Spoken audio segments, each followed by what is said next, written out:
Hi, everyone.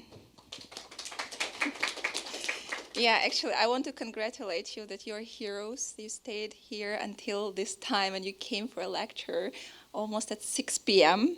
So I really feel important and that I really need to make this 20 minutes of your life worth it. So I will try to be up to the point, very clear, yeah, let's do it. Today we will be talking about strategies to grow your LTV in 2023. Hello, hello, welcome, welcome. You're not too late, just come in, come on board. By the way, just to start, let's get to know each other a little bit more. I will tell you about myself, but I also want to know who you are. Maybe you can raise your hands if you're from a product team. I mean, product manager, game designer. So we have some people from the product. Oh, awesome, awesome. Are here studio owners, maybe, or C-level? Okay, cool. We have target audience here. That's awesome. I mean, we have more people, definitely. I don't know from which area you are, maybe marketing, maybe business development. In any case, I will make this presentation very clear. I will explain all the terms, so we will all feel here on the same page. Don't worry about it.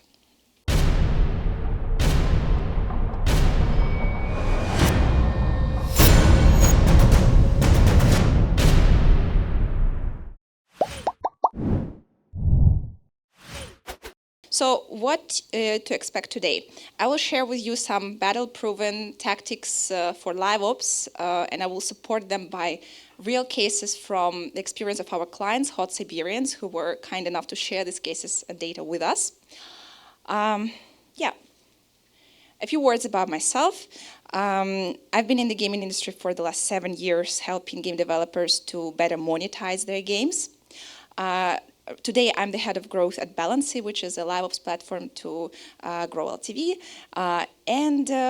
Yeah, I'm a LiveOps enthusiast. I like writing on this topic, sometimes on LinkedIn, so feel free to add me there, and we will be in touch. The agenda for today. First of all, we will be talking about the state of mobile game market in 2023 to understand why LiveOps is actually so important as never before. We will touch upon two essential components for your LiveOps strategy, which are player segmentation and personalized value proposition. Then we will support this and illustrate these theoretical things by real cases of Hot Siberians and which secret tactics they have used to unlock their monetization potential. And I will wrap it up by giving some more tips on designing special offers. So let's talk a bit about the market and why LiveOps, why today. In recent 10 years, decade, we have witnessed a very important evolution from paid games premium model to free-to-play model. And then it very quickly evolved into a GaaS model, like games as a service model. It means that it's not enough anymore just to create a cool product. You also need to constantly work on it, adding new features, new events, challenges, new unique content to keep your players entertained and better monetized. What we are witnessing, which tendencies and trends are on the market. First of all, gaming market is super saturated place right now. It's really hard to stand out. There are so many similar titles that look very much alike. We also have problems with user acquisition. User acquisition is broken, and it's very hard to grow your LTV with classic user acquisition. So it's, in some cases, it's impossible anymore. So that is why studios hit kind of LTV ceiling and they cannot grow. And one of the ways to actually grow is by personalizing player experience to better monetize your current loyal audiences. And this is where LiveOps comes as an obvious solution to this problem. So let's quickly outline what LiveOps is, so we are here all on the same page, understand what we are talking about. By LiveOps, I mean personalized data-driven events and updates that we introduce into the game with the goal to maximize the value of the game, to increase its value, and we do it ideally without involving the development team. That's also important. In many cases, LiveOps is a combination of events and sales, because events create urgency, create some time limit, and sales work for conversion. It is a proven fact that LiveOps help games to generate at least 2-3 times more revenue than they would do without LiveOps. Of course, there are many more things involved for the game to be successful. It's not a magic pill. First of all, you should have a game with really good metrics, good retention, good gameplay. Then you start personalizing player experience, adding different content, and so on.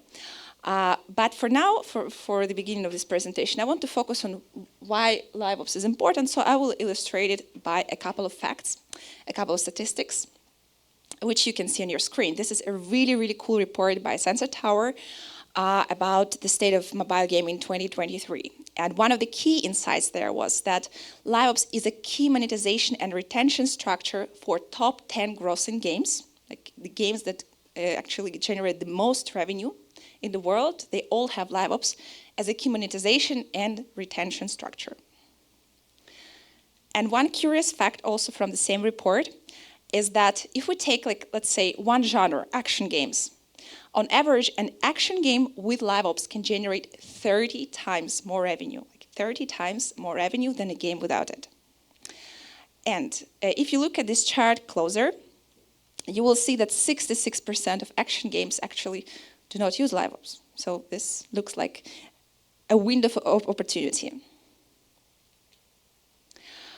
Now, when we talk about LiveOps, I mentioned that this is a tactic to increase the value of your game. But is the value of the game the same for all players? Do all players perceive the value in a similar way? No, that is why we need segmentation. This is a very important aspect. So there are many ways to segment your audiences based on their life cycle stage, based on their activity, on their paying capacity. For example, and there are different strategies to work with these segments of users as well. For example, for newbies, our goal is to achieve sustained engagement and try to monetize them with their first purchase. So we will be introducing some starter packs, not much content, but very, very clear value. We don't want to overwhelm them. Our goal is to show them some premium experience and show the value so they convert into their first purchase. For the veterans, on the other hand, what these guys are expecting, they expect that we will entertain them, that we will add new events, new challenges, new tournaments, new features. So they are looking for this unique kind of content sometimes for VIP experience that is not available for newbies. In terms of paying status and paying capacity, there is a very, very famous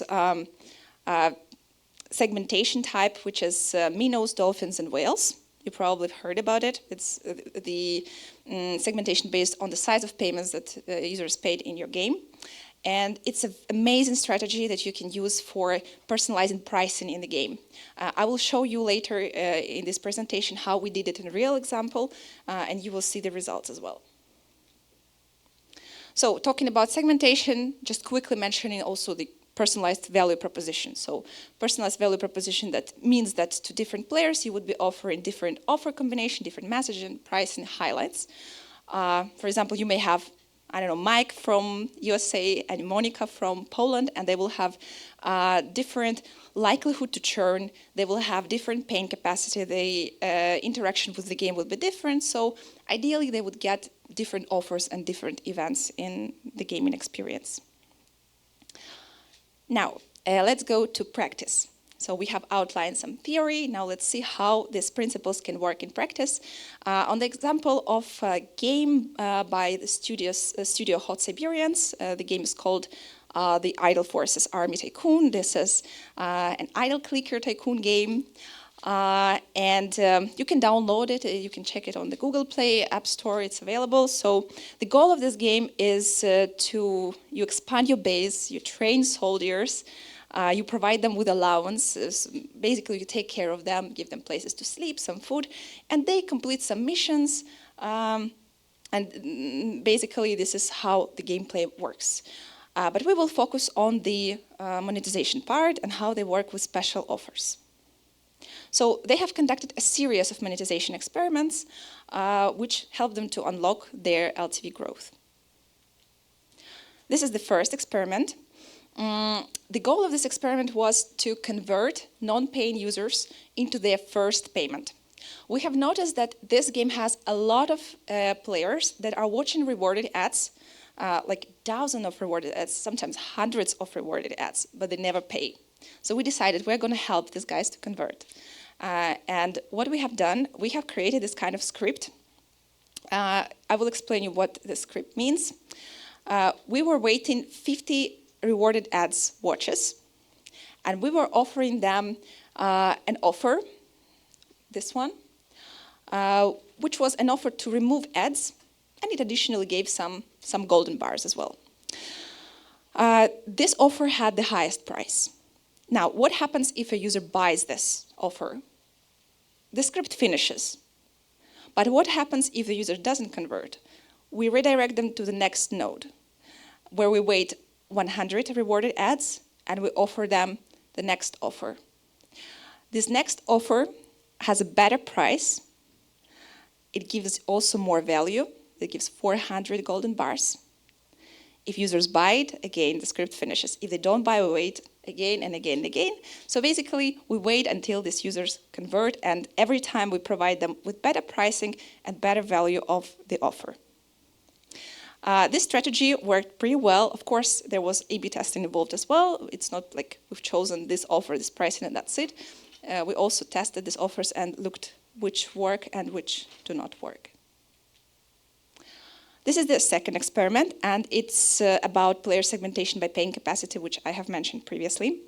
So we have segmented players into non-paying users, minnows, dolphins, and whales, and we had 3 different starter packs for them. So important thing here that these starter packs were coming later in the gaming experience, so we already accumulated some data about their paying capacity, and we were able to personalize their offers. As you can see, for non-paying users, we offered just a normal starter pack, very cheap, like 99 cents. For paying users that don't pay a lot of money, we offered improved starter pack for higher price. And for whales, we offered expert starter pack with the biggest price, because we know these guys can pay more, so why don't we use this chance? And this is how the script looked like. So this is our visual script. We launch segmentation, we create 3 offers, and we direct different segments to different offers. You may wonder, what is this black box at the end? This is a very interesting tactics that we have used in this case. This is a mega script. So depending on which offer you come from, you will get into a different part of the mega script, which is in here. So this is a mega script. It actually is so big that it didn't fit into this screenshot. It's even bigger. You can scroll there. And what it means. So basically, we are navigating users from one offer to another, to the third one, depending on their choices, whether they buy offer or not. This way, we're using historical data. We know what they like. We know what is their paying capacity. And we are offering them more relevant content that is more likely to convert them. And these are the results. These experiments run during 2 months. It doesn't mean that hot Siberians were constantly involved in this testing. It was not like that. It was more in a relaxed way. They were setting up experiments, they were running, and they didn't have to do many more things with it. They were just watching the results. And the results are the following. So we have achieved increase by 37% in conversion into the payment in the USA. And at the same time, you may expect that ARPPU could have dropped, but it didn't. It grew by 50%. So this was a pretty good result that they were happy with. And since we've mentioned some of the offers, I suggest also to take a look at some of them, what was their design, and to understand what could have worked here well to convert players. So this is a starter pack offer. We are selling here a bundle, so we're using some clustering here. We are selling here golden bars and some cards. And here's an important tip, is that, okay, with golden bars, you can kind of understand from the beginning that this is virtual currency. But with cards, you need to play for some time to be able to understand their value. So this is why the starter packs were coming later in the gaming experience. They weren't provided on the first day when users download the app. Also, it's a relevant starter pack because you can see that it addresses the type of player we are talking to. This is an expert starter pack, so it's targeted at our, let's say, pro players, whale players that really want to devote their time and money to the game. We have time limit here, which is also important for special offers, obviously. We specify clear discount here. We put an anchor on a high price, and then we offer it for a better deal. So, of course, we didn't plan that they will buy for 450. So when designing your pricing and your offers, we kind of understood that, okay, we have to give it for a slightly higher price to be able to later on offer the discounts. And this is the second banner, which was about no ads. So here what we have noticed works well is when you offer not just no ads banner, but you also add some additional value. In this case, we offered some golden bars. So this worked well.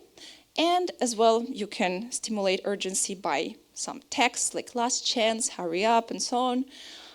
Again, time limit, and again, we specify the discount. So, yeah, if you want to have more tips about designing special offers, you can go to our blog. We sometimes share some tips, video tutorials, and deconstructs on how to create effective special offers in your games. And yeah, my name is Julia Iljuk, and you can add me. Here I don't have the slide, okay, but you can add me on LinkedIn, and we will be in touch. Thank you for your time. Thank you. Thank you very much. Great. People love it. Do we have any questions in the audience? I will pass the microphone. Because, okay. A quick question about the offer regarding to the localization. For example, $10 for American people. It's different than for Polish people. So is it possible to just give an offer of lower price depending on the localization and ability on the percentage of the earning people? First of all, thank you for your question. And actually, in Gdańsk, you also were the first to ask me a question at the lecture. So I remember. So I appreciate it. Thank you for your first questions. I'll be waiting for the next one at the next event. So actually, yes, this is a good tactics, and you should use it. You should localize your pricing if you have such a possibility. If you have technical infrastructure to do that, obviously you should use overrides and create different pricing for, let's say, in Philippines, the offer may cost $1. In USA, you can sell it for $10. So it definitely makes sense. That's a good point. Can I follow up? But what if you don't have a possibility to set the original prices? What would be the better option then? Oh, wait, sorry? On the other side, what if you don't have a possibility to set the regional prices like based on regions, the countries? Well, then you will offer the same pricing for everyone, and probably you will get different conversion in different countries. You will get maybe normal conversion in the USA, and in countries with lower paying capacity, tier 3 countries like India or Philippines, you will be getting lower conversion. Yeah. Okay. Do we have more questions? And I'll go. I'll let you do it. Thanks for the lecture. I have a question about, it is obvious that this game had a mixed type of monetization, ads and in-apps. Was it relevant to cut the ability to watch ads for $2, like forever? Or it's like subscription or type, like for 30 days, you for $2, you don't watch the ads. Like he could watch continuously the ads, and I think the project could make more money, like for $2, and watching ads for 3 months will give them more money. Depends on retention. Okay. Yeah, so for this game, we have calculated that it would work, and for them it was more profitable to get this money. But I understand your point that in some games, especially in more towards the hyper-casual side, probably wouldn't make sense. Or it would make sense, as you correctly noticed, to introduce a timely subscription. So you have some certain time limit after which the ads renew. Yeah. So. Okay. Good point. I also have a question. Thank you. Thank you a lot for your lecture. I have a question. Maybe you have some tips and hints how to understand the payment capacity before the first purchase, because you mentioned that you segmented prices for the starter packs. So in this particular case, you've correctly noticed that this was a starter pack, but we already had this paying capacity data. But this was because we were not introducing it during the first several days. It was coming much later in the gaming experience, and this was such a tactic, this was such an experiment that developers decided consciously to conduct and see the results. But if you want to do it earlier, well, ML, AI can help you, but usually even for ML model to work, well, in my experience, 3 days at least you would need to predict the likelihood to pay. Maybe in some companies, some big companies, they can do it in 1 day, which I doubt, but maybe. I can imagine that it's possible to do it quicker as well. Thank you. And please give me the chance to ask you. So with the LiveOps, how do you measure the long-term LTV, not the short-term?